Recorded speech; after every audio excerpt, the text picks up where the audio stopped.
सर्वरी भाग 2. तर मित्र आणि मैत्रिणींनो, तुम्ही जर भाग 1 बघितला नसेल तर लिंक डिस्क्रिप्शन बॉक्समध्ये दिलेली आहे. आणि तुम्ही आमच्या चॅनलवर नवीन असाल तर चॅनलला सबस्क्राईब करा आणि बेल आयकन प्रेस करा. विश्वास ठेवून बघ माझ्यावर एकदा. लग्न झालं म्हणजे सगळं संपलं नाही, ही तर सुरुवात आहे सगळ्याची. प्रत्येक नवीन गोष्टीला थोडासा वेळ लागतो. तुला डॅन्सर बनायचं आहे ना? मग आपण असं करू की तुला सगळ्या नृत्य साईडच्या स्पर्धेत भाग घेता येईल आणि तू फेमस होशील. असं काहीतरी करू. अमन काहीसा विचार करत म्हणाला. तो आपला मोबाईल काढतो आणि त्यावर सर्च करतो. तेव्हा त्याला काहीतरी नेटवर मिळतं. तसा तो खुश होतो. सर्वरी मात्र त्याच्याकडे फक्त पाहत असते. हे बघ, आपण जर असं काही केलं तर. अमन तिच्यासमोर मोबाईल धरत बोलतो. त्याचं बोलणं ऐकून ती मोबाईलमध्ये पाहते आणि थोडीशी विचारात पडते. नको नको प्लीज, मला आता स्वप्न नाही पाहायची, मी झोपते. सर्वरी असं बोलूनच बेडवर पडते आणि अंगावर ब्लँकेट घेऊन झोपी जाते.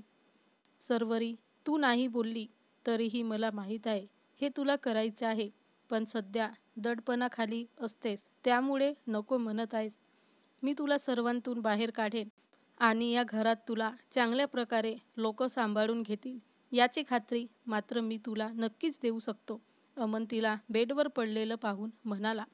तो काहीसा विचार करत गॅलरीत जातो. मंद वारा सुटला होता. आज हवेत गारवा होता. पौर्णिमा असल्याने आज चंद्र देखील पूर्ण गोलाकारमध्ये आकाशात राहून आपला प्रकाशात आला होता. अमनची नजर त्या चंद्रावर पडते. तसा तो त्याला पाहून हसतो. तुझ्यापेक्षा चांगला आणि सुंदर असा चंद्र माझ्याकडे आहे. तो चंद्र म्हणजे माझी सर्वरी. हो, माझीच सर्वरी, माझी सरू. जेव्हापासून तिला पाहिलं तेव्हापासून तिने मला तिचे वेड लावले. आता ती माझ्यासोबत असून पण माझी नाही आहे. मी मात्र प्रयत्न करेन तिचं बनण्यासाठी. अमन मनातच चंद्राला पाहून म्हणाला. तो सर्वरीचा चेहरा डोळ्यासमोर आणतो आणि भूतकाळात हरवतो. तर भूतकाळ. दिल्लीच्या एका विश्वविद्यालयातील हॉलमध्ये डान्सची अशी मोठी स्पर्धा आयोजित करण्यात आली होती. या स्पर्धेसाठी पूर्ण भारतातून आपलं करिअर डान्समध्ये करणारे लोक आले होते. ज्यांना करिअर करायचं होतं पण त्यांची परिस्थिती नाही, अशा स्पर्धकांना भारतातील काही मोठ्या हस्ती मदत करणार होत्या. त्यासाठीच बरीच मुलं इथं आली होती. याच स्पर्धेसाठी उतरणारे स्पर्धक हॉलच्या आसपास राहून आपल्या डान्सची प्रॅक्टिस करत होते. कोणी कथकली करत होतं, कोणी भरतनाट्यम, तर काही जण हिप हॉप, क्लासिकल असे करत होते. सगळे एकापेक्षा एक असे सरस होते. हॉलच्या एका कोपऱ्यात एक मुलगी कथ्थक करत होती. कथ्थक म्हटलं की एका कथेला नृत्यातून प्रदर्शित करायचं. त्या मुलीच्या बाजूला एक व्यक्ती सूर लावत असतो आणि एक वाद्य वाजवत असतो. तो व्यक्ती जसा सूर लावत असतो तसे तिच्या चेहऱ्यावर हावभाव असतात आणि ती त्याच पद्धतीने नृत्य करत असते. मध्येच चेहऱ्यावर राग यायचा तर मध्येच हसू असायचं. पण तिचे ते क्षणात बदलणारे हावभाव पाहून त्याला मात्र वेड लावत होते. कारण ती खूपच सुंदर गोरी अशी होती आणि त्यात म्हणजे तिचा कॉस्ट्यूम देखील मस्त असा केला होता. त्यामुळे ती आणखीनच प्रभावी आणि तेजस्वी त्याला वाटत होती. सुंदर, खूपच सुंदर आहे ही, तो मनातच बोलतो. कोण ती? ओळखतो काय तू? एक व्यक्ती त्याच्या बाजूला येत म्हणाला. त्या व्यक्तीचा आवाज ऐकून तो भानावर येतो. कोण आहे माहीत नाही, पण फक्त माझी आहे. किती भारी कथ्थक करते ही. आजच्या स्पर्धेत बहुतेक हीच जिंकणार. रोहन, तो हसून तिच्याकडे पाहून म्हणाला.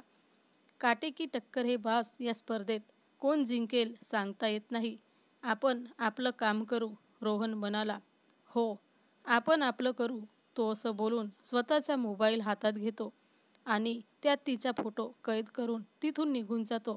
त्या स्पर्धेत बरेच जण आपलं कौशल्य दाखवून जजेस लोकांना इम्प्रेस करत असतात. मोठ्या हस्ती देखील त्या सर्व जणांना पाहत असतात. त्यांना देखील निवडायला कठीण जातं, पण शेवटी स्पर्धेच्या ते स्पर्धकांना निवडायला लागतात. उत्तेजनार्थपासून सुरू होतं बक्षीस वितरण. ते भोपालच्या मुलीला भेटतं. नंतर असेच काही स्पेशल प्राइजेस पण दिले जातात. शेवटी त्याचा विजेता डिक्लेअर करायची वेळ येते तेव्हा ती जजेस लोक गेस करायला सांगतात. तसे तिथे असलेले जास्तीत जास्त लोक सर्वरी सर्वरी या नावाने ओरडायला लागतात. सर्वरी सर्वरी. तिथे असलेले लोक ओरडतच बोलतात. तसा स्टेजवर असलेला अँकर गालात असतो. येस, इस साल की विजेता है सर्वरी पाटील. अँकर हसूनच खुश होत मोठ्याने ओरडतो. तसे सर्व लोक ओरडायला लागतात.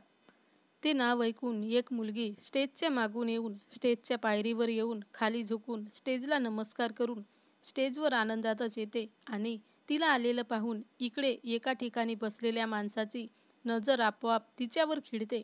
खरंच आजच्या स्पर्धेत तिचा डान्स वेगळा होता. तिचे एक्सप्रेशन लोकांना भुरळ पाडणारे असे होते. त्यामुळेच तर इतकी लोक तिला ओळखत नसताना देखील तिचं नाव घेत होती. ती सगळ्यांना धन्यवाद म्हणते आणि तशीच ट्रॉफी बक्षीस घेऊन आनंदातच खाली उतरून निघून जाते.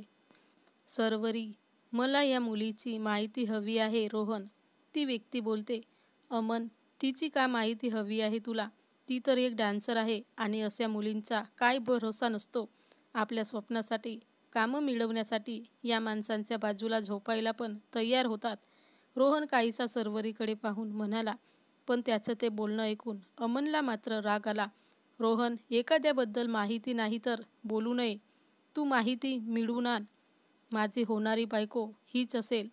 सर्वरी अमन जाधव. अमन हाताच्या मुठी आवळत रागातच म्हणाला. पण त्याचं ते म्हणणं ऐकून तो जबरदस्त शॉक होतो. वर्तमान काळ. कुठंतरी भूतकाळात हरवलेल्या त्याची विचारांची गाडी वर्तमानात येते. तसा तो गूढपणे हसतो आणि बेटच्या दिशेला जायला लागतो. बेटच्या थोड्या अंतरावर येऊन त्याचे पाय आपोआप थांबतात. हे चुकीचे आहे. जोपर्यंत तिची मर्जी नाही तोपर्यंत मी तिच्या बाजूला झोपणार नाही. उगाच तिला प्रॉब्लेम नको.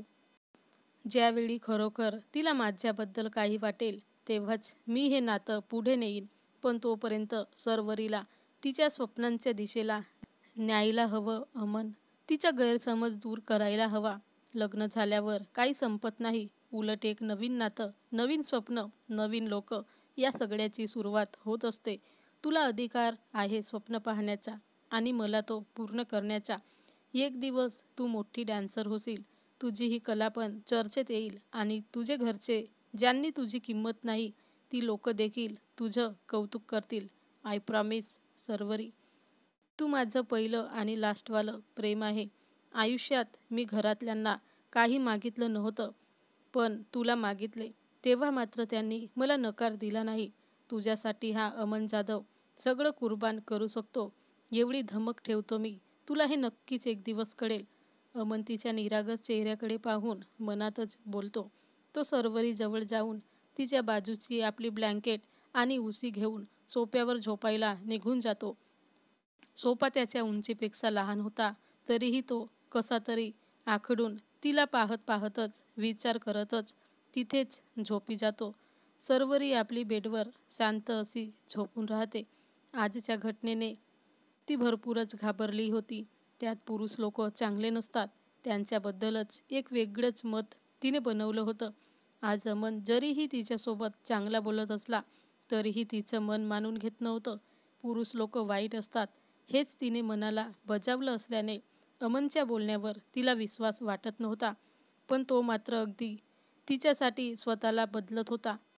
एकतर्फी प्रेम होते त्याचे, पण तरीही तो सर्वरीच्या मनाचा विचार करत होता. तिचा विचार करूनच तो एवढा मोठा बेड असताना देखील सोफ्यावर झोपला. तिला कम्फर्टेबल वाटावे यासाठी. त्याच्या जागी दुसरा कोणी असता तर आज जे सर्वरीच्या मनात चालू होते विचार पहिल्या रात्रीबद्दलचे, ते तो जबरदस्ती करून तिचा विचार न करता सगळं काही करून मोकळा झाला असता. कारण बायको तर होती त्याची, ती अधिकार होता ना त्याच्याकडे. पण अमनने तसं काही केलं नाही. ही एक प्रकारची जबरदस्ती होती आणि त्यात सर्वरी अजूनही त्याच्यावर प्रेम करत नव्हती. त्यामुळे तिच्या मर्जीशिवाय तिला हात लावणे त्याला चुकीचे वाटत होते. आज जरी त्याने काही केले असते तरीही घरातील लोक काही त्याला बोलले नसते. पण या सर्वांमुळे तो सर्वरीच्या नजरेतून मात्र पडला असता. समाजमान्य बलात्कार हा त्याला पटत नव्हता. हो, बलात्कारच म्हटलं जातं ना. कारण आज सर्वरीचे मन नव्हतं त्याच्यात आणि त्यात स्वतःच्या फायद्यासाठी तिचा विचार न करता तिला बेडवर झोपवून सरी संबंध बनवून आपली मर्दानी दाखवून त्याला तिचा स्वाभिमान मोडायचा नव्हता. याने ती आणखीनच खचून गेली होती. सर्वरीने बिलकुल त्याला रोखले नसते असे करण्यापासून, पण ती आधीच हरली होती आयुष्याच्या गोष्टीने. त्यात आता असं काही झालं असतं तर जिवंतपणी मेली नक्कीच असती. हेच त्याला नको होतं, पटत नव्हते, म्हणून तो मनावर आवर घालून समजावून झोपून जातो. तर मित्र आणि मैत्रिणींनो, हा भाग कसा वाटला कमेंटमध्ये सांगा आणि सबस्क्राईब केलं नसेल तर सबस्क्राईब करा.